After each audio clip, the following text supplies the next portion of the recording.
Welcome to YOUCANIC. Today here in YOUCANIC we have a 2013 Dodge Grand Caravan. On this Dodge Grand Caravan we're going to go over the process to be able to replace your window switches. We have the rear window switch, which opens up those back windows on this Grand Caravan so that the ventilation will go out. That's just this single one right here. Then we have our door locks, windows up and down on all fours, as well as the mirror adjustment all built into this one unit.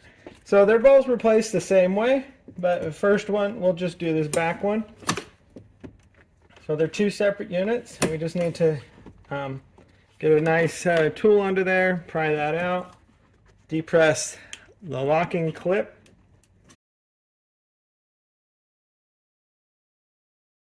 and be able to unclip that. And so that would be the one for the regular rear windows on here.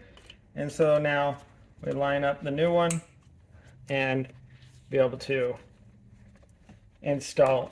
You'll want to put this portion toward the back so that it has enough space. You don't want to spin it that way or it won't fit in because of the handle unit itself. Just snap that back into place. Same thing with this one. Just that this one has two wires that goes to it.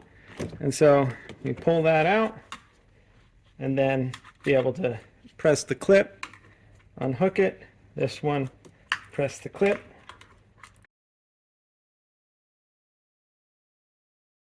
The second one is always a bit tougher than the first one.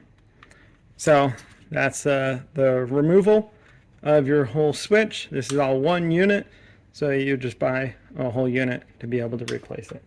So then we just take our new one and then be able to slide it in, lock it into place, and lock it in place. Put the electrical connectors in, and then feed our electric lines down.